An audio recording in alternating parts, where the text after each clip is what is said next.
আসসালামু আলাইকুম এভরিওয়ান, সবাই কেমন আছেন? আশা করি সবাই ভালো আছেন। আজকে আমি অসম্ভব মজার একটা তরকারি রান্নার রেসিপি দেখাবো। এই তরকারিটা হচ্ছে ট্যাংরা মাছ, কাঁচা আম, বেগুন, টমেটো দিয়ে পাতলা একটা ঝোল। অসম্ভব মজার একটা রেসিপি। তো পুরো ভিডিও দেখার জন্য আমার সাথেই থাকেন। এই যে দেখতে পাচ্ছেন, তো এই ট্যাংরা মাছগুলা কিন্তু ফ্রিজে রাখা ছিল, ডিপ ফ্রিজে। তো একসাথে তো কুটা আসলে সম্ভব না, যেহেতু এইসব মাছ কিন্তু ম্যাক্সিমাম টাইমই খালারা কিন্তু কুটে দেয় না, কাজের খালারা। তো আমি হচ্ছে মাছ এনে কিছু কুটে রান্না করেছিলাম, আর কিছু হচ্ছে ডিপ ফ্রিজে রেখে দিয়েছিলাম। তো এখন কিন্তু আমি সুন্দর করে কেটে নিব মাছটা।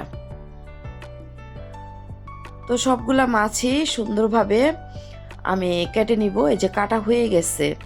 তো সবগুলা মাছের মধ্যে মাশাআল্লাহ ডিম হয়েছে। তো এখন আমি পেঁয়াজও কেটে নিচ্ছি। আমি সব কিছু রেডি করে নিব। তো এখানে হচ্ছে গোল সাইজের একটা, মাঝারি সাইজের একটা বেগুন, 2টা টমেটো আর কাঁচামরিচ। তো কাঁচামরিচের মুখটাও একটু কেটে নিলাম, 2টা টমেটো কেটে নিলাম, আর বেগুনটাও স্লাইস করে কেটে নিব। তো কাটাকাটি হয়ে গেছে প্রায়। এখন হচ্ছে আমি কাঁচা আম কেটে নিব। এই কাঁচা আম দিয়ে কিন্তু অনেক অনেক মজার হয় তরকারিটা। তো এখন আমি মাছ ভালোভাবে ধুয়ে নিব।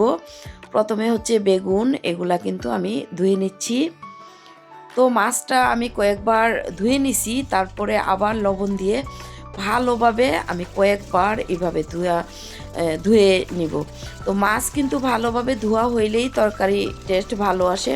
তো আবারও লবণ দিয়ে ভালোভাবে আমি ধুয়ে নিচ্ছি। তো একদম ধপধপা ফকফকা করে কিন্তু ধুয়ে নিলাম।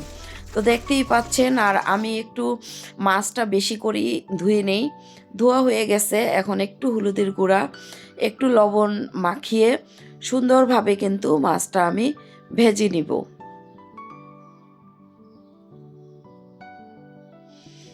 তো কড়ার মধ্যে সরিষার তেল পরিমাণ মতো দিয়ে দিলাম। তেলটা যখন একদম গরম হয়ে আসছে, তখন আমি মাছ দিয়ে দিলাম। এই যে দেখতে পাচ্ছেন, কড়াইটা কিন্তু আমার কুচকুচে কালো।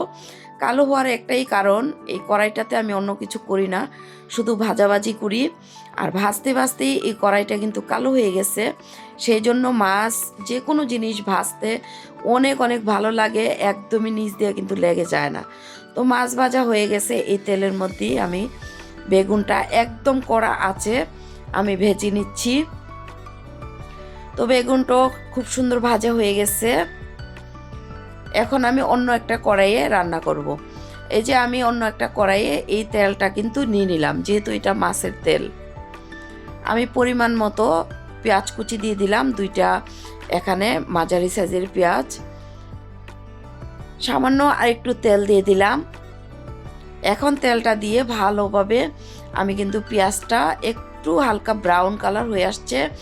এখানে হচ্ছে 1 চায়ের চামচ রসুন বাটা আর স্বাদ মতো লবণ দিয়ে একটু নাড়াচাড়া করে এখন আমি গুঁড়া মশলা দিয়ে নেব। হাফ চামচের মতো চায়ের চামচ দিয়ে ধনিয়ার গুঁড়া দিয়ে দিলাম। 1 চামচ উঁচা করে লাল মরিচের গুঁড়া দিয়ে দিলাম, আর হলুদের গুঁড়া হাফ চামচ দিয়ে দিলাম। এটা স্কিপ হয়ে গেছে। তো ভালোভাবে মশলাটা কষিয়ে নিয়ে আমি হচ্ছে কাটা টমেটোটা দিয়ে ঢাকনা দিয়ে দিলাম। চুলার আঁচটা মাঝামাঝি ছিল।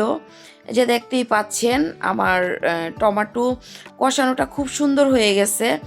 এখন আমি মাছ দিয়ে দিলাম, ভাজা মাছ। মাছটা দিয়ে উপরে বেগুন দিয়ে দিলাম। এখন অল্প একটু পানি দিয়ে দিলাম।